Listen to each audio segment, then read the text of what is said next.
नमस्कार। स्वागत है मित्रों आपका हिंदी आलोक यूट्यूब चैनल पर। आप लोगों का काफ़ी समर्थन मुझे मिल रहा है, हमारे चैनल को मिल रहा है, जिससे हम अपना कार्य करने के लिए और भी ज़्यादा प्रेरित हैं और भी ज़्यादा मेहनत से और भी ज़्यादा लगन से हम अपना कार्य कर पा रहे हैं। और आशा है आप लोग जो भी वीडियो उपलब्ध आपको कराए जा रहे हैं उनसे आप लाभान्वित हो रहे होंगे। आप लोग ध्यान से वीडियो को देखिए, उसके बाद जो भी आपके संदेह हों उनको कमेंट बॉक्स पर कमेंट के माध्यम से पूछ सकते हैं और आपके जो भी आपकी शंकाएं होंगी उनका समाधान किया जाएगा। तो हम लोग जो पिछली कक्षाओं में जो विषय चल रहा था वो चल रहा था समास। समास पर हम लोग 2 वीडियो बना चुके थे, ये तीसरी वीडियो है हमारी। तो समास पर कल जो हमने पढ़ा था तत्पुरुष समास के बारे में पूरा पढ़ लिया था। तत्पुरुष समास के कारक के आधार पर जो 6 भेद होते हैं। अब हमने बताया था कि तत्पुरुष समास के 2 अन्य भेद भी होते हैं, एक कर्मधारय समास, कर्मधारय तत्पुरुष समास, और दूसरा द्विगु तत्पुरुष समास। तो ये दोनों भी काफी महत्वपूर्ण है। अब आप देखिए, क्योंकि ये अलग से भी कई बार पूछे जाते हैं कि किसमें कर्मधारय समास है, किसमें द्विगु समास है, लेकिन वास्तव में ये तत्पुरुष समास के ही उपभेद हैं दोनों।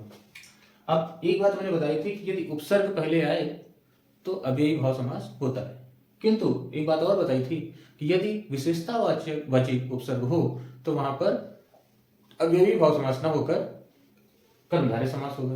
अब विशेषतावाची उपसर्ग क्या होते हैं? जो विशेषता बताते हैं, जैसे को, सु, दुर, महा, श्रेष्ठ, बद, खुश, मंद, तीव्र, अल्प, सत, परम, पूर्ण, इस तरह के जो उपसर्ग हैं यदि पद के पहले आते हैं तो हम ये नहीं कहेंगे उपसर्ग देखा और अव्ययी भाव लगा दिया, नहीं, उपसर्ग देखेंगे और उपसर्ग ये वाले उसके जो उपसर्ग थे मैंने बता दिए थे जब मैंने अव्ययी भाव पढ़ाया था, तो वो उपसर्ग मिलते हैं जो विशेषतावाची नहीं है तो वे अव्ययी भाव में जाएगा तब, और अगर ये उपसर्ग हैं जो कि विशेषता बताते हैं तो ये कर्मधारय में जाएगा।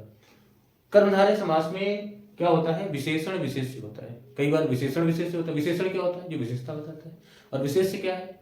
संज्ञा शब्द हो गया जिसकी विशेषता बताता है। तो विशेषण और विशेष्य होता है, पहला पद विशेषण, दूसरा पद सामान्यतः विशेष्य होता है, लेकिन ऐसा आवश्यक नहीं है। कई बार दोनों विशेषण हो जाते हैं, कई बार पहला विशेष्य दूसरा विशेषण हो जाता है ना। जैसे मुनिवर है तो मुनिवर में मुनि क्या है? विशेष्य हो गया, वर विशेषण है। तो कई बार विशेषण बाद में हो जाता है, कई बार दोनों विशेषण हो जाते हैं।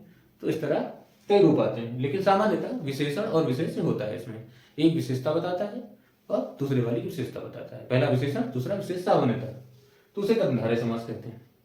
अब हम देखेंगे और दूसरी बात ध्यान रखना कि अगर ये उपसर्ग लगे पहले शब्द मिल जाए जो विशेषता बताएं, विशेषता बताने वाले उपसर्ग भी हो सकते हैं और कोई विशेषण शब्द भी हो सकता है, तो वहां कर्मधारय समास होगा। जैसे हम कहते हैं कर्मधारय समास में, जैसे हम कहते हैं नील कमल, नील कमल। एक और है इसमें पहचानने के लिए बढ़िया ट्रिक है कि हम कैसा या कैसी अगर लगाकर देखें इस समास को पहचानने के लिए, कैसा या कैसी यदि लगाकर हम प्रश्न करें तो यदि उत्तर मिल जाए तो वहां कर्मधारय समास होगा। जैसे कमल कैसा, तो कमल कैसा है? नीला, नील कमल, कमल कैसा? नीला, तो क्या हुआ? कर्मधारय समास। इसमें क्या है? देखो 2 पद है, ये उत्तर पद है, ये पूर्व पद है। तो नील शब्द है तो ये क्या है? विशेषण है, ये विशेषण है, और कमल क्या है? ये विशेष्य संज्ञा है, ठीक। तो ये विशेषण है और ये विशेष्य है। जो विशेषता बताई जा रही है कमल है, तो कमल की विशेषता बताई जा रही है। क्या बताई जा रही है? कमल कैसा है? नीला है। तो ये क्या? नीला क्या? नील क्या है? विशेषण है, और चूंकि कमल की विशेषता बताई जा रही है तो कमल क्या? विशेष है। तो नील कमल। उसी तरह नील गाय, नील गाय, नील गाय जो खेतों में काफी उत्पाद मचाती है ना, गाय जैसी होती है जंगली, तो नील गाय अर्थात नीली गाय। गाय कैसी है? अगर इस ट्रिक से देखें कर्मधारय पहचानने की, तो गाय कैसी है? नीली। उसी तरह मुनिवर, मुनिवर। अब मुनिवर में आप देखिए, मुनि संज्ञा है, वर विशेषण है, ये विशेष्य है और ये विशेषण है, तो विशेषण बाद में भी आ जाता है कई बार। अब ऐसे पूछा जाए इसमें, इसको निकालना है ट्रिक से, तो कैसे निकालेंगे? मुनि कैसे? वर मान श्रेष्ठ, श्रेष्ठ मुनि, तो उत्तर मिल रहा है। उसी तरह हम देखेंगे और क्या आ जाएगा? जैसे काली मिर्च, क्या हो जाएगा? काली मिर्च, काली मिर्च। तो काली मिर्च क्या हो जाएगा? मिर्च कैसी? काली। काला क्या है? विशेषण है। मिर्च क्या है? विशेष है। तो मिर्च की विशेषता कौन बता रहा है? काला। काली गाय, काली मिर्च, तो ये सब क्या हो जाएगा? कर्मधारय में आ जाएगा। उसके बाद हम देखेंगे कर्मधारय में और क्या हो सकता है, जैसे महात्मा। महात्मा, तो महात्मा क्या हो जाएगा? महान और आत्मा। आत्मा कैसी है? महान। महान आत्मा, महात्मा लिखी, महान आत्मा। तो महान विशेषण हो गया, आत्मा विशेष हो गई। आत्मा कैसी? इससे निकल, आत्मा कैसी? महान। तो क्या कर्मधारय हो गई। और देख लो उदाहरण, जैसे चरण कमल। कमल कैसे?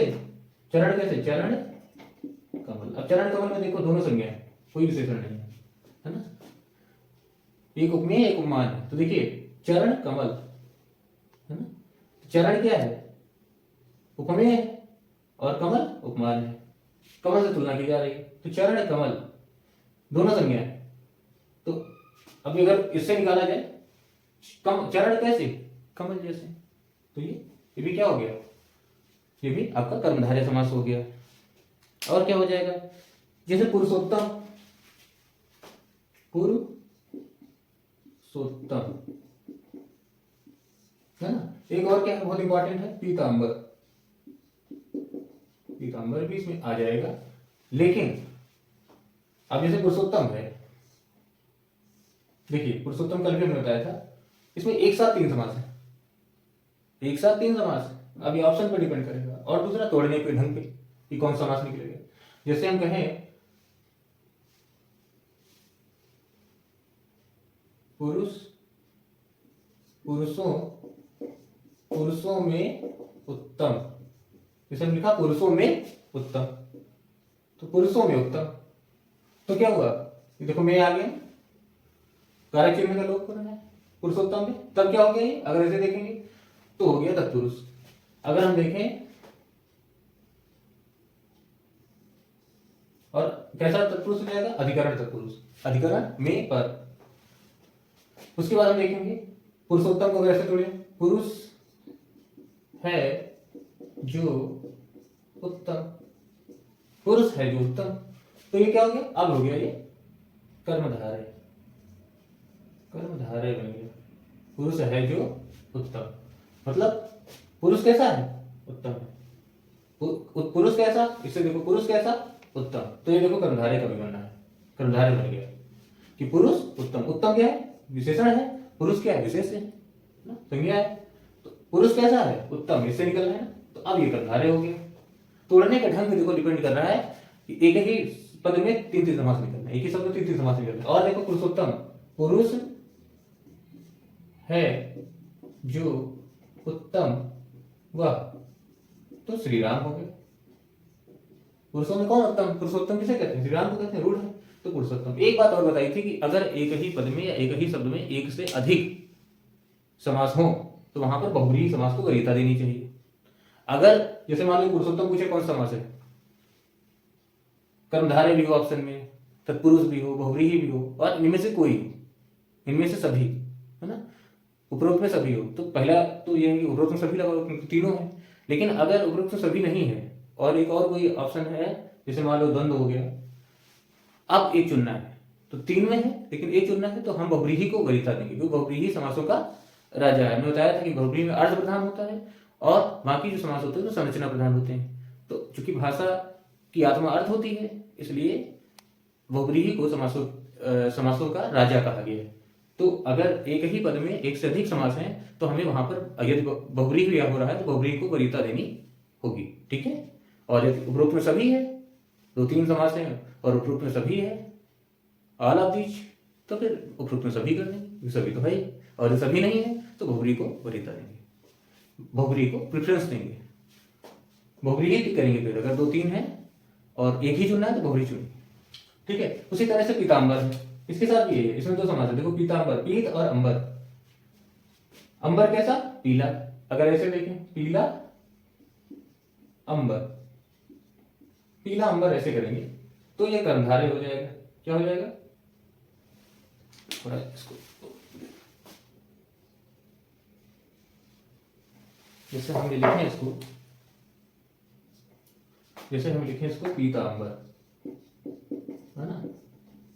पीतांबर को अगर से तोड़े पीला अंबर, पीत माने पीला विशेषण हो गया, अंबर माने कपड़ा, अंबर माने कपड़ा। तो अगर कहें पीला अंबर या पीला कपड़ा ऐसे सेंस मिले तो ये हो जाएगा कर्मधारय।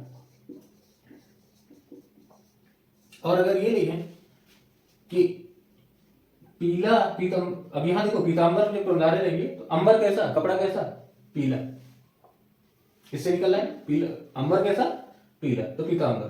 तो ये कौन सा समास हो गया, तब कर्मधारय हो गया। जैसे हम कहें कि कहां चले तुम राम नाम का पीतांबर, कहां चले तुम राम नाम का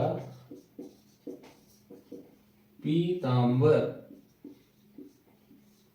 तन पर डाले, है ना। तो यहाँ पीतांबर का मतलब क्या होगा, पीला कपड़ा। तो यहाँ पर कौन समास होगा, कर्मधारय हो जाएगा। जैसे ये सेंटेंस दे दें एग्जाम में और कहे कहां चले तुम राम नाम का पीतांबर तन पर डाले, इसमें पीतांबर अंडरलाइन रेखांकित कर दे और कहे इसमें कौन समास है, तो आप कहेंगे इसमें कर्मधारय समास है। जबकि इसमें एक और समास है, बहुव्रीहि भी है। और जब खाली पूछे पीतांबर में कौन सा समास है, क्यों पीतांबर पूछे, सेंटेंस ना दे, सेंटेंस में यूज करके ना दे, कहे कि पीतांबर में कौन सा समास है, और एक ही ऑप्शन सही करना है, बहुव्रीहि भी दिया है कर्मधारय भी दिया है, तो आपको फिर बहुव्रीहि सही करना है क्योंकि वो राजा है, ठीक है। और अगर दे दिया ए बहुव्रीहि, बी कर्मधारय, सी दोनों, डी कोई नहीं, तो सी दोनों हो जाएगा, ठीक है। दूसरा है पीतांबर डाल पर सूख रहे हैं, तो पीतांबर से डाल पर सूख रहे हैं यानी कपड़ा होगा, पीतांबर यानी पीला अंबर यानी कर्मधारय होगा तब। लेकिन ये इसका स्क्रीनशॉट ले लीजिए। लेकिन यदि ये कहा जाए भगवान पीतांबर, भगवान पीतांबर प्रसन्न है, अगर ऐसा आ जाए तो पीतांबर विष्णु जी कहते हैं, पीतांबर पीला अंबर धारण करते हैं जो, तो विष्णु जी हो जाएंगे, तो विष्णु जी के लिए रूढ़ है। तब हो जाएगा यहाँ पर, तब हो जाएगा यहाँ बहुव्रीहि, क्या हो जाएगा, तो बहुव्रीहि हो जाएगा ना। लेकिन अगर सेंटेंस में ऐसे भगवान पीतांबर प्रसन्न है ऐसे दे दिए भगवान पीतांबर करके, तब तो बहुव्रीहि हो जाएगा। अकेला अगर पीतांबर आ रहा है और कर्मधारय और बहुव्रीहि में चुनना है, एक को चुनना है तो बहुव्रीहि चुनना है, ठीक है। दोनों का ऑप्शन दोनों चुन लीजिए। और सेंटेंस में जैसे कि पीतांबर, कहाँ चले तुम पीतांबर राम नाम का पीतांबर तन पर डाले, तो वहां पीतांबर क्या, पीतांबर तन पे डाले यानी भगवान विष्णु को थोड़ी तन पे डाले, पीला अंबर ही डाले होंगे, पीला कपड़ा डाले होंगे, तो वहां कर्मधारय होगा। और यदि ऐसे पूछा जाए कि भगवान पीतांबर प्रसन्न है, तो भगवान पीतांबर के विष्णु जी की बात हो रही तो बहुव्रीहि हो जाएगा, ठीक है। तो ऐसे सेंटेंस में अगर आ रहा है तो देख लेंगे किस आधार पे हो रहा है, और दूसरा अकेला आ रहा है पीतांबर तो बहुव्रीहि, एक अगर सही करता है। वैसे दोनों होते हैं, ये डिपेंड करता है किस आधार पर हम उसको तोड़ रहे हैं, कौन सा अर्थ ले रहे हैं, ठीक है। तो आपको समझ में आगे होगा, ये देख लीजिए, स्क्रीनशॉट ले लीजिए।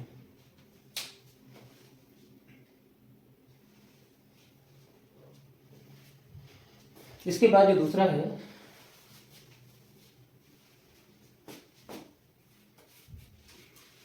दूसरा समास है, देखिए द्विगु समास। अब द्विगु समास में क्या देखिए,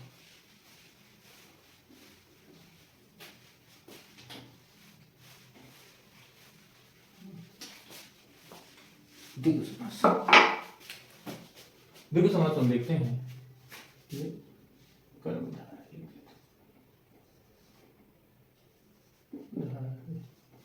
कर्मधारय समास, अब द्विगु समास में देखते हैं। द्विगु समास में क्या होता है, पहला पद संख्यावाचक होता है। द्विगु समास में जो पहला पद होता है उस कोई संख्यावाचक विशेषण होता है, संख्यावाचक होता है, और पूरे पद से किसी समूह का बोध होता है, ग्रुप का बोध होता है, कलेक्टिव एक ग्रुप का बोध होता है, तो वहां पर द्विगु समास होता है। पहला पद संख्यावाची होगा, संख्या मिल जाएगा, और पूरे पद से समूह का बोध होगा। लेकिन अगर संख्यावाचक है और बाद में नदी योग है, मतलब गंगा है, जैसे पंचगंगा बताया था कल, तो वो अपवाद है, वो अव्ययी भाव हो जाएगा। उसके अलावा यदि संख्यावाचक और समूह का बोध हो रहा है तो बहुव्रीहि हो जाएगा, सॉरी तो द्विगु हो जाएगा, ठीक है। संख्यावाचक है शुरू में और पूरे पद से किसी ग्रुप का समूह का बोध हो रहा है तो वहां द्विगु समास हो जाएगा। जैसे जैसे एक तारा, एक मैंने एक तारा, है ना। उसी तरह जैसे दो बहर, दो बहरों का समूह, उसी तरह पंचवटी, 5 वटों का समूह पंचवटी। सतसई, कई बार पूछा गया है सतसई। सतसई क्या है? सही माने 100, सत माने 7, 700। 700 दोहों के समूह, मतलब ऐसे ग्रंथ जिनमें 700 दोहे होते हैं उन्हें सतसई कहते हैं। जैसे बिहारी सतसई, मतलब उसमें लगभग 700 दोहे हैं। 700 से थोड़ा ज्यादा, मतलब 700 स्टैंडर्ड होता है, 2 4 10 बढ़ जाए तो कोई बात नहीं।